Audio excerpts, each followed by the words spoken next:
Bienvenidos a Capaz Podcast, un espacio para hablar de política, hablar de la vida, hablar del futuro de nuestro país. Estamos desde el Café y Café Coffee Shop, un espacio creado para conectar a los productores con el consumidor para que en el rubro del café vayamos entendiendo lo importante que es servir la taza directamente y generar mejores ingresos y después pasarle esa experiencia a los productores para que impulsen sus propios negocios. El día de hoy nos acompaña Gustavo González, un amigo, coordinador del partido del Francisco Morazán, actual diputado también del Congreso y candidato. Somos compañeros en esta lucha por llegar al Congreso nuevamente. Bienvenido, Gustavo. Gracias, Mario. Un gusto estar aquí en este pequeño espacio para poder divulgar ideas desde la perspectiva de otra perspectiva diferente a la que estamos habitualmente acostumbrados a ver en todos los espacios. Así que contento, hemos venido construyendo y nos conocemos parte de la misma generación que iniciamos cuando se fundó este partido, Libertad y Refundación, que éramos más jóvenes o jóvenes. Y bueno, ahora estamos en una etapa decisiva para el país, donde nosotros sostenemos una tesis de avance positivo. Y bueno, y esos son los que defendemos en todos los espacios. Gracias. Mira, siempre comenzamos preparando café. Como sabes, yo soy productor. Hoy tenemos un café Pacamara. Este café es de San Juancito. Yo soy socio de una cooperativa que se llama Comisahul. Y una de las particularidades que tiene Comisahul es que, además de que los socios tenemos fincas colectivas. Entonces ahí producimos 5 fincas colectivas donde se produce café y es propiedad de todos los socios. ¿Ese es de la finca tuya? No, este es de la finca de la cooperativa. Entonces es una finca que está en El Rosario, que además es aldea del Distrito Central. ¿A qué altura está? Está más o menos a 1500 metros sobre el nivel del mar, en la zona de amortiguamiento del Parque La Tigra. Muy bien. Entonces es una variedad Pacamara y es un proceso lavado. Okay. El café, cuando lo despulpamos, tiene diferentes procesos. Lo normal es que se lave el café. Entonces, para quitarle, tiene una capita que se llama mucílago. Entonces eso le quita esa capita y ya después ya se seca. Entonces, este es un Chemex. Yo no soy barista, pero tenés toda la pinta. Tengo, ¿verdad? Entonces, lo primero que hacemos es regar el papel con agua, hirviendo, porque el papel pues tiene sabor a papel, valga la redundancia. Claro. Entonces el agua limpia el sabor y evita que ese sabor se impregne después en el café. Muy bien. Entonces ahí ya vertimos el café y echamos el agua.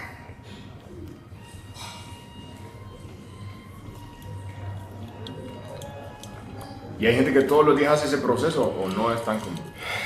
Sí, hay gente que es muy apasionada y se prepara sus métodos. Mi método, esta se llama Chemex, te decía, mi método favorito es B60. Hay otro método que se llama Aeropress. Está la prensa francesa, que es más ¿Y varía el método según el tipo de café o no tiene nada? Cada método tiene una extracción diferente de los sabores, entonces algunos realzan la acidez, otros más el cuerpo del café. Entonces sí, ya los especialistas y se dedican a eso van jugando, ¿verdad? Con métodos. También la relación agua-café que utilizas influye, ¿verdad? En el resultado final de la taza. Yo estoy aprendiendo aquí. Es todo una ciencia, ya lo vamos a probar. Pero bueno, vamos a lo que venimos. Como contaba Gustavo, nosotros somos de la generación, los hijos del golpe, digamos, que cuando se dio el golpe de Estado estábamos terminando nuestra adolescencia, entrando a los 20, 21, 22 años por ahí. Y fundamos el partido y desde el inicio del partido pues iniciamos en el proceso de organización. Para vos, ¿cuál es la diferencia de Libre respecto? Y además, bueno, vos fuiste liberal, ¿verdad? Militaste en la Juventud Liberal antes del golpe. ¿Cuál es la diferencia de Libre respecto a los partidos tradicionales? Bueno, yo creo que la primera diferencia es que aquí hay un proyecto, que hay una causa, que no precisamente es una causa individual por la que lucha la gente, sino que alrededor de esta causa fue que se fundó y se nutrió la esperanza de gran parte del sector de la sociedad que compone Honduras, que componemos los hondureños, y que creemos en el proceso de construir y fundar una nueva patria, y por eso hablamos de la refundación, que es reconstruir la base, reconstruir los cimientos hacia una patria, hacia un país más digno, donde tengamos posibilidades de crecer y que tengan oportunidades todos los sectores que han sido excluidos y que sienten que no son parte del Estado, que el Estado no solo no eran parte, sino que el Estado era represor sobre todos estos sectores que no compartíamos con el bipartidismo tradicional. Yo creo que eso es una gran diferencia, que aquí Libre es un partido que tiene una causa y tiene un propósito general, más allá de las aspiraciones individuales que puede tener cada uno de los miembros de este partido político, pero también tenemos un propósito general, que es construir el bien común, construir un mejor país, una mejor sociedad para todos los hondureños. Y yo creo que esa es principalmente la gran diferencia que yo diría que marca no solo las palabras, sino las acciones, porque nosotros no podemos ser un partido político solo de promesas, de discursos, sino que también tenemos que mostrarlo con hechos, con acciones contundentes. Y esas acciones y esos hechos contundentes los podemos ver desde el día 1 en la forma como ha gobernado la presidenta Xiomara Castro en este primer periodo de Libre como gobernando el país, y lo hemos visto en hacia dónde destina el presupuesto general de la República. Lo primero que hizo fue recuperar el dinero de las finanzas del Estado que antes estaban en manos de la banca privada, en los fideicomisos. Y a partir de ahí, que eso llevó un tiempo, podemos ver cómo ella ha destinado esos fondos a proyectos que generan un impacto donde antes nunca había. Y eso lo podemos ver en Francisco Morazán, que es como nuestro núcleo. Claro. Cómo impulsó ese proyecto de la carretera, la primera etapa de la carretera de los municipios del sur. Municipios olvidados, abandonados, que nosotros los recorríamos cuando esa calle era completamente de tierra. Había que irse 3-4 días para hacer campaña ahí. Porque... Exactamente. Y todos los políticos llegaban cada 4 años a ofrecer ese proyecto. La presidenta, ni nosotros nunca lo prometimos en campaña, y cuando ganamos, destinó esa cantidad de fondos para la primera etapa, que ya se concluyó, y esperamos darle continuidad con la boda de Rix Moncada. Así es. Y eso ha sido una red de carretera a nivel nacional, ¿verdad? Que ha sido una inversión sin precedentes. Totalmente. Una de las mayores críticas, y creo que de los mayores retos también que nos enfrentamos como políticos jóvenes, diferentes, que tienen una visión y una forma de construir política para el beneficio de las grandes mayorías, es el desprestigio que la ciudadanía tiene con los políticos. Claro. Y creo que ese desprestigio en estos 4 años ha aumentado, sobre todo en el Congreso Nacional. Y muchos hablan de que es el Congreso más improductivo. Yo les digo, bueno, sí, porque hay un boicot de la oposición, pero antes de repente aprobaban más leyes, pero aprobaron las sedes. O sea, la venta del territorio, aprobaron contratos leoninos de energía y de diferentes índoles, aprobaron la construcción de más de 90 hospitales que se los robaron en pandemia, ¿verdad? Entonces, eso de productividad además es cuestionable, ¿verdad? Pero vos que estás en el Congreso, ¿qué es lo que ha pasado? ¿Qué retos ves? ¿Y cómo podemos construir un Congreso diferente? Bueno, pasan varias cosas. O sea, la desconfianza es generalizada, no solo en nuestro país, sino que en general, a nivel mundial, las sociedades cada día confían menos y desconfían de todo el mundo, ¿entendés? O sea, ese es como algo, porque hoy tenemos estos aparatos que generan que todo el mundo tenga el acceso a información.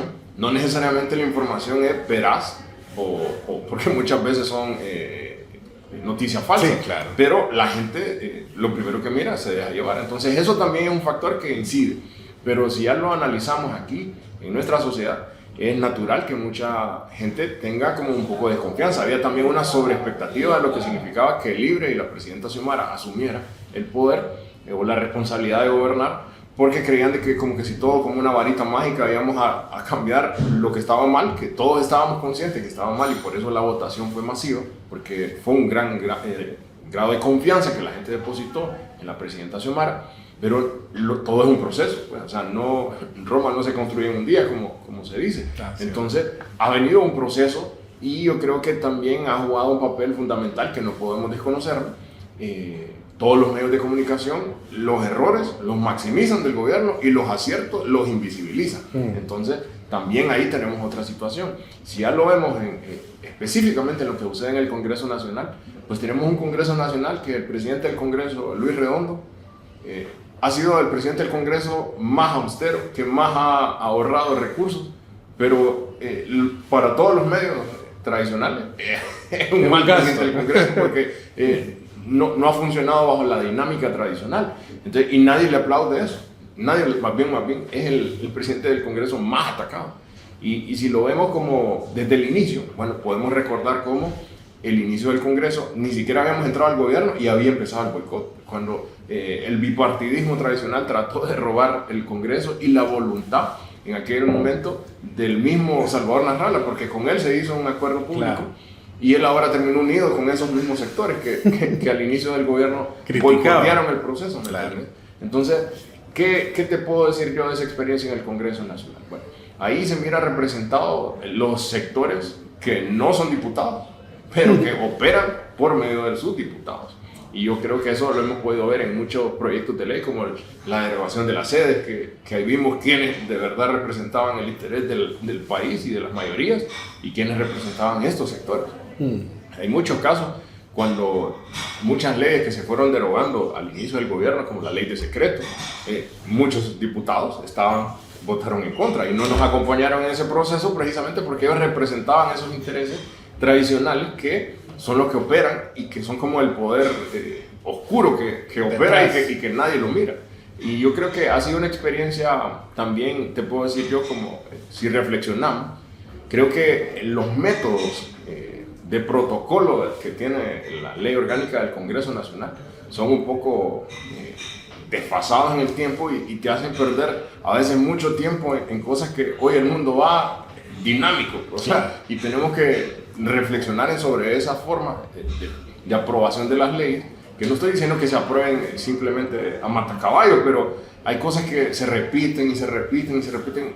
El tiempo es oro, claro. Yo creo que deberíamos de también y hay herramientas que en el 82 no existían. Exactamente, entonces tenemos que modernizar también la forma en que se legisla para poder hacerlo de manera más eficiente y más eficaz para según lo que va la tecnología y el nuevo mundo.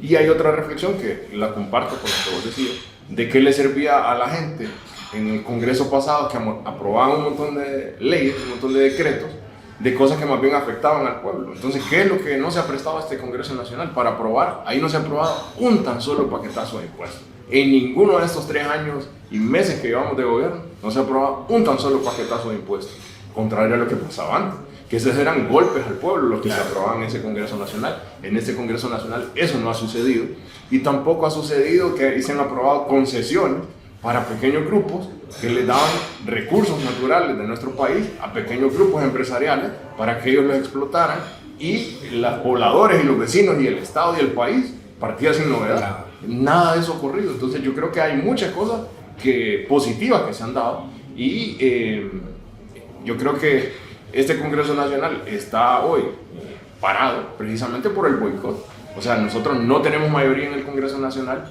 y nos toca hacer acuerdos y llegar a consenso con el bipartidismo, que en cierta etapa los logramos construir, y ya en la época de campaña ellos han dicho: nosotros no vamos a permitir que ustedes aprueben nada, para que nos vean, nos quieren hacer ver mal frente a la población, cuando yo creo que la población lo que tiene que hacer es más bien un poco de análisis y reflexión, porque esos créditos, por ejemplo, que ahorita no quieren aprobar el bipartidismo, con esos créditos son para financiar el equipamiento de los hospitales que está construyendo la presidenta Xiomara, que no son promesas. Ya está el hospital de Roatán inaugurado, pero los demás hospitales ocupan ser finalizados y si ocupan ser equipados, y ellos están en contra. Nosotros no venimos a decir aquí que ya cambiamos el sistema de salud, pero estamos aportando. El gobierno ha hecho, la presidenta ha hecho esfuerzos y hay resultados. La presidenta está haciendo más de lo que hicieron los presidentes desde la década del 70, que fue la última vez que se construyó un hospital en Honduras. Así es. Y vienen 8 de golpe, y además 8 hospitales que tienen toda la tecnología para atender con dignidad a la gente. No son 4 paredes por ahí, ¿verdad? Entonces, esa es la diferencia. Una reflexión también con lo que hablabas de la aprobación. Bueno, 2 reflexiones. Por ejemplo, el sector cafetalero, nos reunimos con el CAF desde hace un año, en diciembre, diría yo, del 2024, noviembre del 2024, ya estaban analizando cómo apoyar con el beneplácito de la presidenta, porque la presidenta le dijo al CAF: uno de los rubros que ustedes tienen que apoyar con el financiamiento que le dé Honduras es el café, esa es prioridad. Entonces, tuvieron muchos diálogos con el sector para cómo orientar esos recursos de manera eficiente. La aprobación creo que desde febrero o marzo de este año estaba en el Congreso lista, pero no lo quisieron aprobar. Hicieron aquel gran revuelo porque el CAF era malo, que no sé qué. Y finalmente se aprobó, pero son 40 millones que no están a disposición hoy de los cafetaleros, que necesitamos financiamiento para empezar la cosecha, para sacar esa cosecha, y generamos 2.150 millones de dólares en divisas, pero no están listos porque la oposición no los quiso aprobar. Entonces ese dinero y ese financiamiento estará listo hasta el otro año por el boicot. Ese es un ejemplo. Y el otro tema es en el del presupuesto, que la oposición muchas veces dice, ustedes tienen el presupuesto más grande de la historia, pero los que nos escuchan, cuando se aprueba el presupuesto, es las necesidades que tiene cada institución y la inversión pública que va a existir, pero no es que inmediatamente se apruebe el presupuesto y empiezan a imprimir los billetes en el Banco Central y está el dinero. Entonces, hay dos fuentes para financiar el presupuesto que aprueban los diputados: la recaudación de impuestos y la deuda interna y externa. Y para aprobar un préstamo, para financiar ese presupuesto que ya aprobaron los mismos diputados, requiere otra vez el voto de la oposición. Y ahorita es lo que están haciendo. No han querido aprobar los préstamos para impulsar el desarrollo de más carreteras, de la terminación de hospitales y otros proyectos de beneficio para la sociedad, no para los libres, ¿verdad? Sino que para todos los hondureños. Totalmente. Bueno, totalmente. Interesantes reflexiones. Mira, vamos a hacer una pausa a la política. Creo los dos somos apasionados por el fútbol. A mí me interesa mucho, o me parece interesante que vos fuiste directivo incluso de un equipo de fútbol, del Platense. Entonces, compartimos esa pasión. Voy a hacerte unas preguntas de fútbol a ver qué tal. De los mundiales. Voy a centrarme en los mundiales. No son tan difíciles. ¿Qué selección ha ganado más copas del mundo? Brasil. ¿Qué resultado obtuvo Honduras en su debut en el Mundial de 1982? Contra España. No me acuerdo. Ahí sí me acuerdo. 1-1, empatamos con España. ¿Cuántas veces ha participado Honduras en los mundiales? 3. ¿Qué país, esta es difícil, qué país fue el primer en ganar 2 mundiales consecutivos? Fueron de los primeros mundiales. Fíjate que no recuerdo. Yo no lo hubiera sabido. Yo no hago las preguntas. Mira, hay un equipo que no. Pero fue Italia en el 34 y en el 38. Okay. Ganaron los 2 mundiales. Y para cerrar, vamos a hablar siempre, de otro mundial. ¿Quién fue el jugador hondureño que anotó el único gol de Honduras en el Mundial 2014? Carlos Pozo. Contra Ecuador. Pasaste. Bueno, ese partido y ese gol lo celebramos bastante hondureño, creo. Era una expectativa enorme, ¿no? Ojalá que clasifiquemos de nuevo al Mundial. Ya vienen los partidos en noviembre. Bueno, o sea, ha sido la eliminatoria donde era más fácil supuestamente. Ahora vemos que todos los países del área con CONCACAF están en la cuerda. Hay sorpresas, sí. Países, sobre todo Panamá, que estaba agrandado. Selecciones que nunca nos imaginamos y están ahí a punto de clasificar. Sí, interesante. Y ese mundial es cerca, es en Estados Unidos y México, ¿no? Bueno, volviendo un poco al tema político. Esos grupos de poder que vos mencionabas, que están atrás, ahí en las sombras del Congreso Nacional, que evitaron que se aprobara la ley de justicia tributaria, entre otras, tiran un discurso a través de los medios como que ellos fueran los que generaran el empleo en Honduras. Pero la gran empresa de Honduras no genera más del 10% del empleo. Así es. Y los chiquitos, los medianos, usted que nos mira que se levante y trabaja en los mercados, que tiene su emprendimiento, usted es el motor de la economía de Honduras.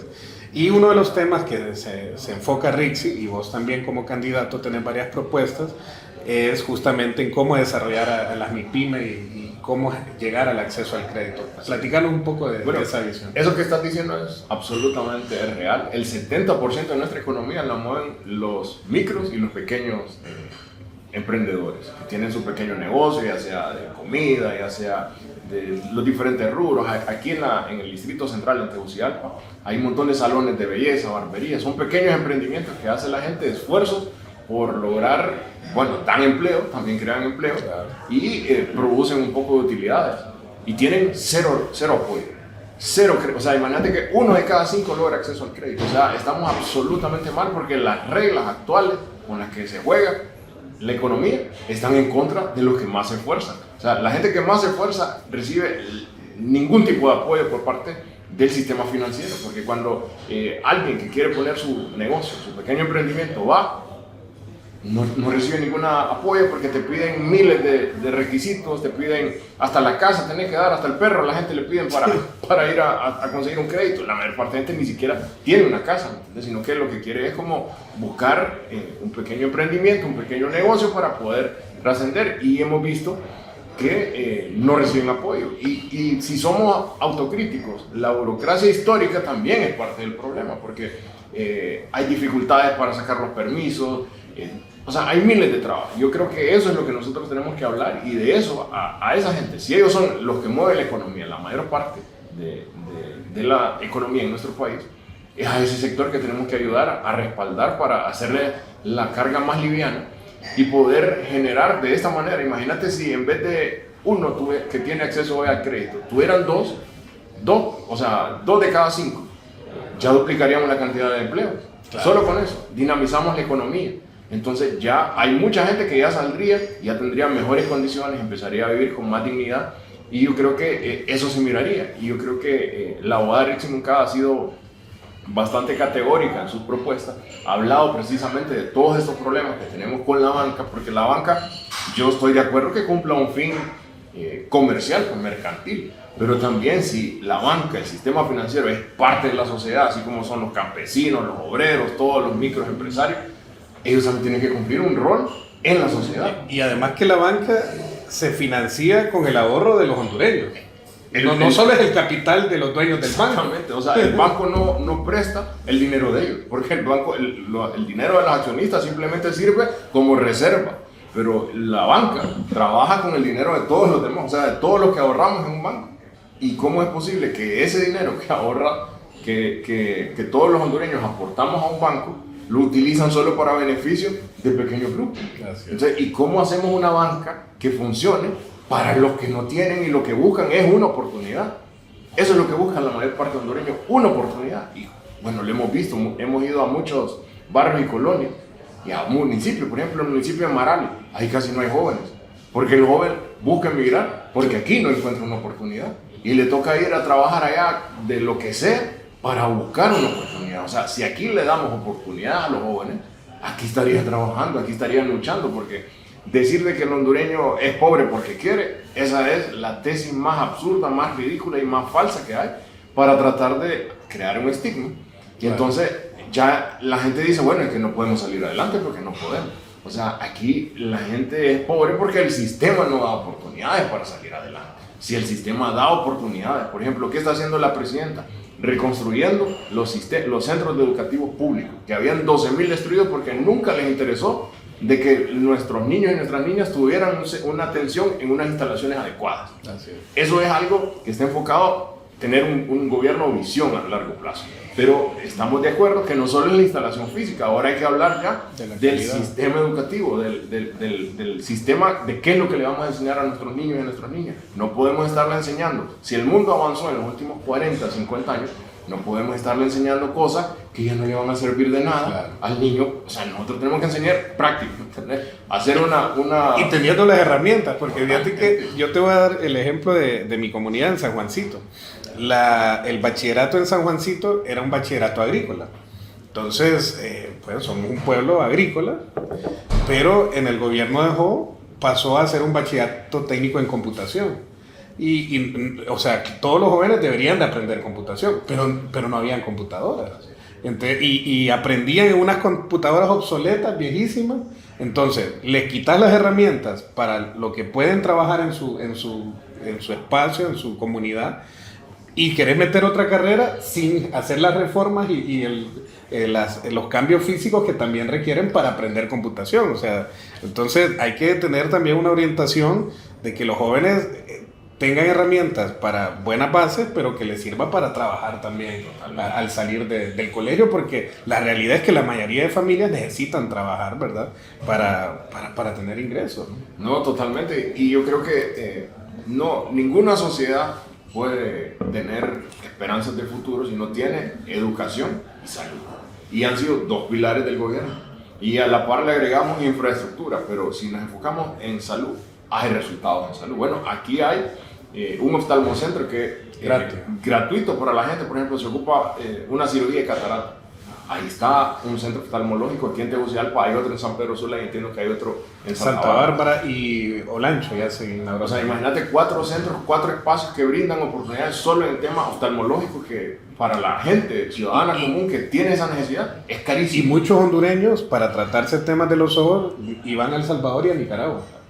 Que allá era muchísimo menos costoso que los precios de aquí. Entonces, hablar de que no han habido resultados, yo creo que es no solo políticamente sectario, sino que debe ser mezquino como seres humanos no reconocer esos resultados, así como en la educación, conscientes de que falta muchísimo por hacer. Aquí no venimos a decir que ya Honduras es bello y que ya Honduras, sino que estamos en ese proceso, que vamos poco a poco, pero que vamos en la ruta correcta. Y yo creo que hay una reflexión clave, que tenemos una oposición mentirosa, y vos lo dijiste muy bien, con medios de comunicación que magnifican lo malo y ocultan todos esos avances que se están logrando en 4 años, que para mí son sin precedentes. Yo siempre he sido muy crítico de los gobiernos, aunque mi familia viene del Partido Liberal. Mi papá fue candidato a diputado por el Partido Liberal, un militante beligerante del Partido Liberal. Yo nunca milité, digamos, ¿verdad?, en el Partido Liberal. Y no recuerdo un gobierno como el de Xiomara. Para mí es la mejor presidenta de la historia. Y en condiciones adversas. O sea, el país estaba sin un 5, destruido, saqueado, con la mayor deuda. Entonces, no es lo mismo otros gobiernos que tenían más o menos margen de maniobra, pero ella ha hecho maravillas para bajar la inflación, generar crecimiento económico y la inversión sin precedentes. Bueno, es algo reconocido hasta por los organismos internacionales de créditos, y el Fondo Monetario Internacional acaba de evaluar, bueno, lo ha venido evaluando constantemente todos los años, pero ahorita que ya al final de este primer mandato ha reconocido los resultados macroeconómicos y de estabilidad y de proyección a una economía estable de nuestro país, a pesar de todo lo dificultoso que ha sido. Imagínate que gente que nunca protestó en los 12 años de gobierno del Partido Nacional, aquí si hoy se fue la luz, se toma la carretera. Si no llegó el maestro hoy a dar clases, se toma la carretera. Y está bien, pues, o sea, es parte también de que veníamos de un gobierno opresor, ahora un gobierno que respeta las libertades y que escucha. Entonces,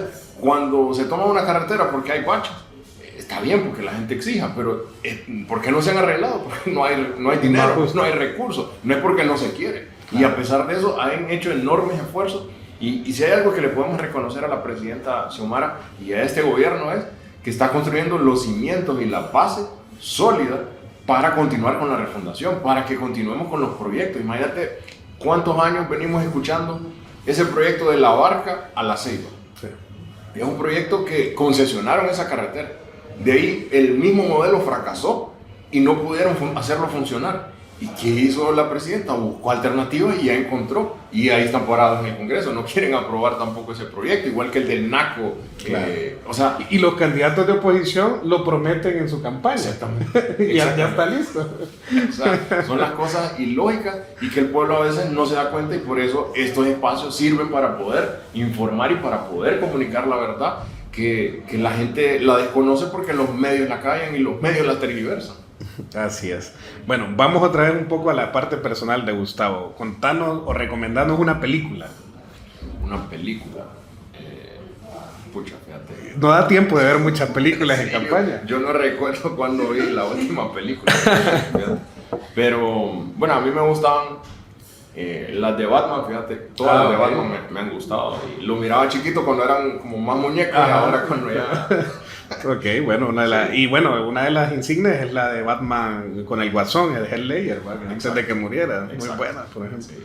Y hay ahora estas secuelas, ¿verdad? Del Guasón, por ejemplo, que son interesantes también. Sí. ¿Algún libro? Bueno, fíjate que yo la última vez que leí un libro leí el de la vida del presidente de Uruguay, el expresidente de Mujica. Mujica, que se llamaba La Oveja Negra. O sea, narraba toda su historia de vida y lo difícil que fue para él entrar, porque él era un líder político, como él se caracterizaba, y él mismo se lo decía, que era raro, porque era diferente a lo tradicional, y cómo con sus ideas logró irrumpir y logró gobernar y ser reconocido a nivel nacional y a nivel internacional, porque imagínate, a pesar de que falleció y que dejó el gobierno hace muchos años, dejó un gran legado. Así que yo creo que es un buen libro que cuenta bastante su historia y yo lo recomendaría. Interesante. Yo, hablando un poco de las enseñanzas de Mujica, yo creo que, y él decía, ¿verdad? Si querés hacer pisto, bueno, dedícate a lo privado, ¿verdad? Y si vas a estar en política, entendé que es para servir y no lucrarte. Y hay un mensaje a las 10 familias.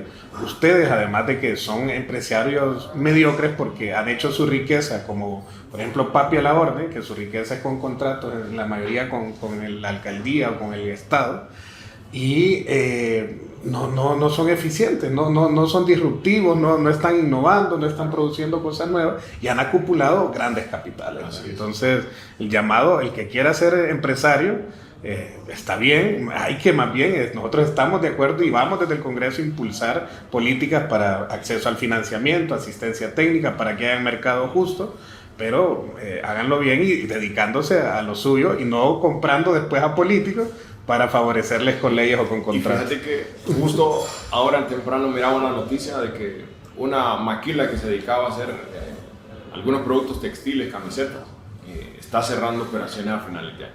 Y entonces todo el ángulo de la noticia era que el gobierno por el gobierno se iba. Primero eso ocurre porque los mercados a los que ellos llevan esos productos se están cerrando. La misma lógica de Trump ha sido hacer que todas estas empresas regresen a Estados Unidos y esa es la lógica, pues no tiene nada que ver con nosotros, pero dice, si hay países que les pueden ofrecer que los salarios sean más bajos, dice, entonces esas empresas se van a ir a otros países como Nicaragua o El Salvador.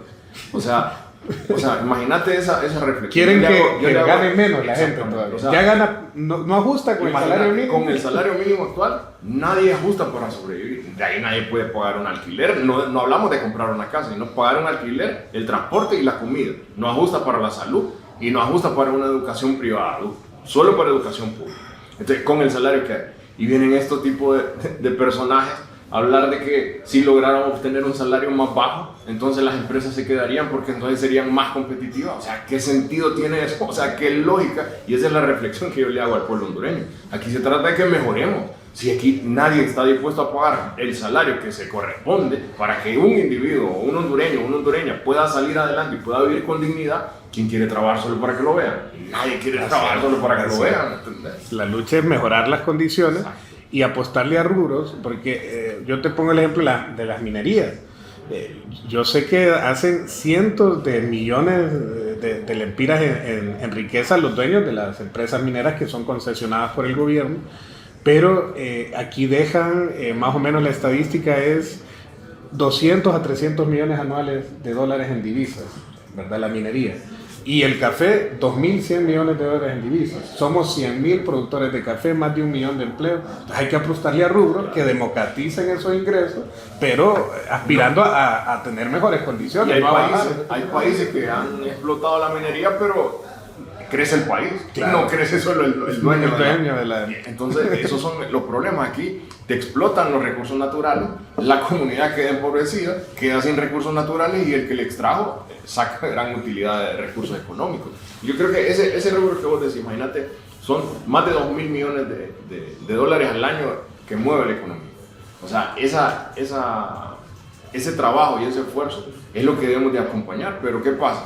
Los cafetaleros Antes se escuchaba de que el cafetalero, todos tenían un Hilux, un carro, todos los años lo cambiaban. O sea, tenían más oportunidades. Ahora el sistema financiero no da esas oportunidades. Y entonces te prestan a intereses altísimos. ¿Y cuántas fincas no se han perdido? Porque el productor no puede pagar la cuota y entonces viene el banco y se la quita. Pero ellos dicen de que el libre es el que les va a quitar las propiedades. Aquí lo único que quitan propiedades son el banco cuando no te da oportunidad, cuando uno está abogado. Cuando el banco debe cumplir, la banca debe cumplir un fin social también, además de mercantil. Y debe dar oportunidades. Pues aquí el hondureño es honesto. El hondureño es trabajador y quiere oportunidades. Y esa es la herramienta que ocupa. Créditos a bajos costos de intereses para poder salir adelante. Así es. Bueno, ya estamos por cerrar el programa. Te agradezco acompañarme, Gustavo, pero quiero cerrar con una anécdota y que me hagas dos reflexiones. Yo no sé si te acordás, en el 2017 participamos por primera vez como candidatos a diputados dentro del Libre. Y en aquel momento el candidato más votado de las elecciones primarias fue Jorge Cálix. Y tuvimos una reunión, si no me equivoco, estaba él, vos y yo, porque éramos como los candidatos más jóvenes que salieron electos en las generales. Y Cálix, al haber sido el primero, le dijimos, Cálix, contá con nuestro apoyo, sos un líder, pero hagamos política de forma diferente. Y hoy, casi 10 años después de eso, Cálix ha demostrado que es más de lo mismo, que es un corrupto, que ha estado usando triquiñuelas para participar cuando todo el mundo sabe que es algo totalmente ilegal, aunque no nos preocupa que participe, igual lo vamos a derrotar. Pero quiero hacerte esa reflexión. El reto que tenemos realmente es ser políticos diferentes y que asumamos ante la población ese compromiso, ¿verdad? Que vamos a marcar diferencias, que vamos a demostrar nuestra capacidad y que estamos para servir y no para lucrarnos, como Jorge Cálix, que ha demostrado que traicionó el proyecto político. Bueno, recuerdo esas palabras porque cuando ya estábamos afuera, él nos dijo, bueno, ustedes cuenten conmigo. Recuerdo esas palabras afuera de la oficina de él. Yo creo que al final, por sus hechos los conoceréis, como dice, ¿verdad? Y yo creo que si hay algo que representa no solo ser político, sino que ser político en libre. Porque la gente, a un nacionalista, nadie lo juzga, ni lo critican porque ya más o menos saben lo que representan, lo que son.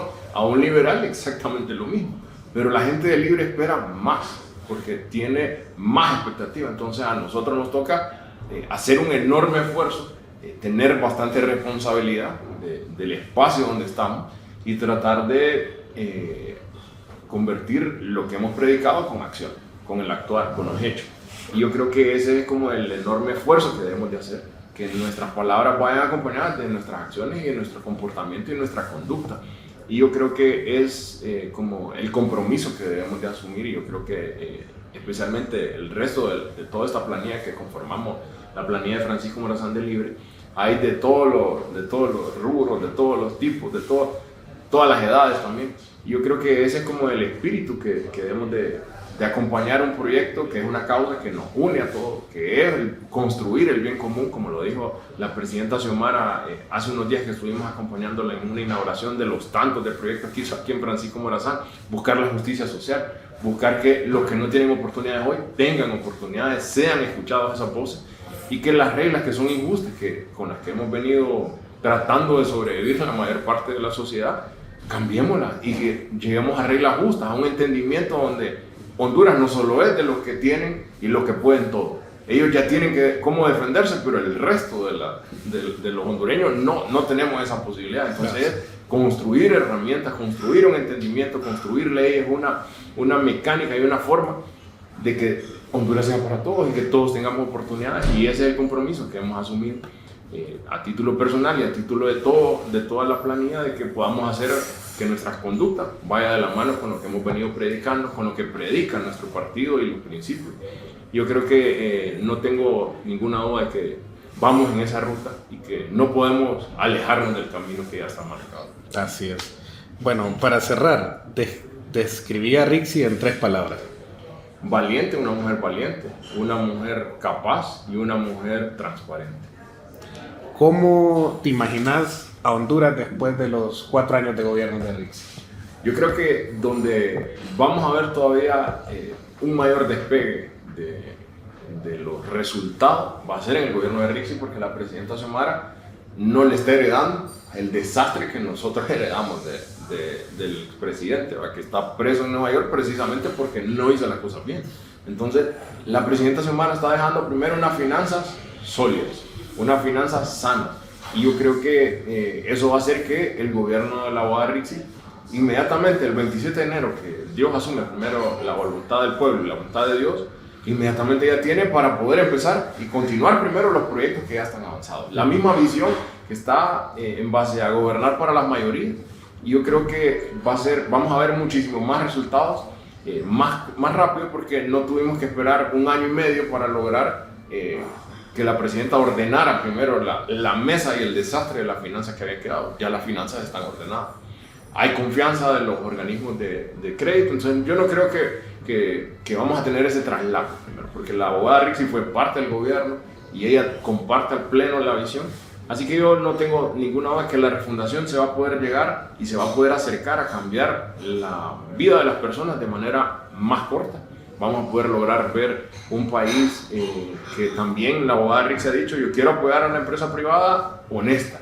Y yo creo que vamos a poder lograr trabajar y articular de la mano para poder mejorar las condiciones de vida del país. Yo no tengo ninguna duda de que vienen tiempos mejores con el segundo gobierno de Libre y la abogada Rixi.